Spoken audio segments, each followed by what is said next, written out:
Docteur Karl Weiss est avec nous. Docteur Weiss, bonsoir.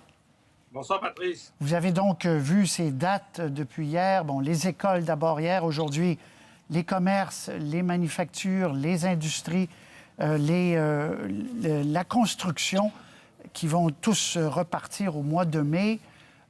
Premier commentaire, bon, monsieur, Dr Arruda a dit que c'est un risque, mais un risque calculé. Êtes-vous d'accord avec l'approche? Quels sont vos premiers commentaires sur la séquence? Ben oui, c'est un risque, mais un risque calculé. C'est clair qu'on ne peut pas avoir toutes les garanties, mais vous savez, le confinement lui-même était un risque et un risque calculé. Ça prend du courage d'arrêter toute une société dans la société dans laquelle on vit. Donc, il a fallu arrêter toute la société. C'était un gros risque en espérant que ça allait fonctionner. Donc, on prend tout le temps des risques. Maintenant, on va prendre un risque inverse, celui qui est un déconfinement graduel, parce que laisser aussi toute la société en confinement est un autre risque. Un risque d'avoir d'autres problèmes, des problèmes sociaux, on le voit, des problèmes mentaux dans une certaine partie de la population. Il y a la santé mentale des individus qui joue un rôle aussi important. Il y a des problèmes économiques, il y a des impacts économiques sur la santé physique, la santé mentale. Donc, il y a un ensemble de facteurs. Et je pense qu'il faut aller au-delà de simplement dire est-ce que c'est une partie de la population qui va être immunisée ou pas. C'est pas le débat. Le débat, c'est quels sont les avantages de déconfiner lentement par rapport à ne rien faire. Et de votre point de vue, dans un hôpital qui reçoit des cas de COVID-19, vous jugez que c'est un risque qui est acceptable de prendre actuellement? Ben, écoutez, on a une certaine profondeur, une certaine réserve au niveau du système hospitalier aigu. Mais cette réserve-là va aussi fondre parce qu'il va falloir reprendre des activités normales. On ne peut pas continuer indéfiniment à ne pas traiter des cancers, de ne pas faire de chirurgie. On peut pas arrêter de façon continue ce qu'on est en train de faire actuellement. Donc, il y a aussi un travail de ce côté-là à faire. C'est un risque qui va être calculé et on va voir comment l'épidémiologie va arriver. Il faut dire qu'on a absorbé la première vague. La première vague a été la plus difficile parce qu'on n'était pas préparé au Québec. Il n'y avait pas une préparation qui était, je vous dirais, à la hauteur de ce qui pouvait frapper en termes, on le sait, d'équipements, de masques, de tests, etc. Là, on commence à être un peu mieux préparé. On a des tests, il va falloir encore nous améliorer. Donc, on a des outils qu'on n'avait pas il y a, disons, 2 mois. Et on va avoir de meilleurs outils encore dans 2 mois. Alors, tout ça mis ensemble, ça va être un risque calculé, ça va être un exercice de jongler, c'est un exercice de jongleur où on va essayer de tranquillement mettre goutte à goutte le système en marche, peut-être un filet d'eau, puis après ça, peut-être un robinet plus ouvert, et ainsi de suite en voyant les conséquences. Et à quel moment, justement, vous allez dire, comme professionnel, comme médecin, que les conséquences sont trop lourdes et qu'il faudra peut-être reculer? Quelle sera votre mesure pour faire ça? Ben, écoutez, ça va être simple. Ça va être le suivi du nombre de cas, le nombre de patients qui va être hospitalisé, le nombre de patients qui va arriver aux soins intensifs, un peu le nombre de décès surtout. Et une fois qu'on aura le même suivi au point de vue épidémiologique qu'on a actuellement, on va avoir une idée de ce qui se passe. Il faut savoir qu'il faudrait augmenter nos capacités de tester parce que si des enfants tombent malades, il faudrait également les tester peut-être les gens autour d'eux. On va avoir des capacités de sérologie dans les mois qui vont venir. Donc, ça va être un très bon test et un test de préparation aussi pour les vagues successives qui vont arriver, certainement à l'automne et par la suite. D'accord. Donc, en terminant, Dr Weiss, vous dites c'est possible qu'on doive reculer. On ne le souhaite pas, mais c'est possible. Il faut se dire ça aussi, là. Regardez, c'est comme une bataille.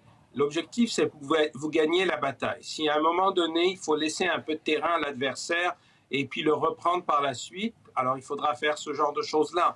Donc, il faut être très adaptable et s'adapter à la situation continuellement. Il n'y a personne qui a fait ça dans l'histoire où on part surtout l'histoire moderne, confinement, déconfinement, avec les risques que ça peut encourir. Donc, tout le monde est en train d'apprendre. On n'est pas le seul endroit dans le monde à faire ça. Il y a d'autres pays qui le font. Alors, il faut s'adapter. Si quelque chose ne va pas, oui, on ferme le robinet et on s'ajuste. Karl Weiss, toujours éclairant. Merci beaucoup. Merci. Bonne soirée à vous. Vous aussi. Au revoir. Au revoir. Alors, l'autre aspect de la question, c'est l'aspect économique. Clément Gignac est avec nous. Monsieur Gignac, comment allez-vous?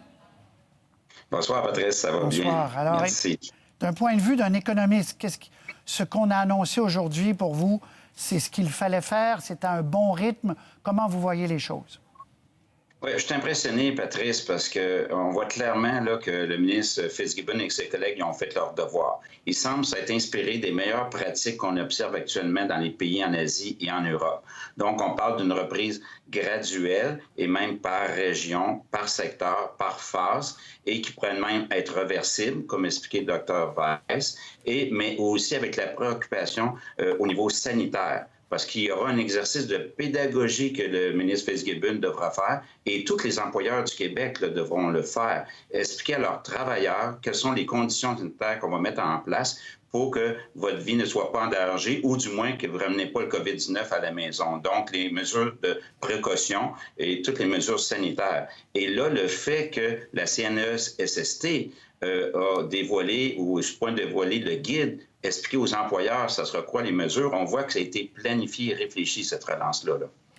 Et pour que ça fonctionne, il faut aussi qu'il y ait au bout de la ligne des clients.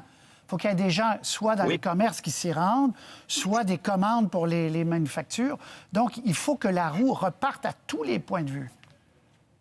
Oui, c'est ça. Il faut bien penser là, que si la bourse a l'air dans une reprise en V, ça va être une reprise plus en U du niveau de l'économie. Comme a expliqué Dr Weiss, c'est la première fois qu'on ferme une économie, puis là, on ferme tous les moteurs, ferme toutes les lumières, puis là, il faut repartir. Donc, on y va graduellement. Donc, le support aux travailleurs ou le support des prestations canadiennes d'urgence pour ceux qui ne récupèrent pas leurs emplois de suite, ça continue. Donc, il va y avoir une concertation fédérale-provinciale, mais ça va prendre un certain temps là, avant qu'on ait une reprise. Elle sera assez marquée quand même à compter du 3e, 4e trimestre, cette reprise-là, mais quand même, avant qu'on retrouve, Patrice, le niveau d'activité économique de l'an dernier, on va parler de quelques années là, et non pas quelques mois ou quelques trimestres. Ça va prendre un certain temps.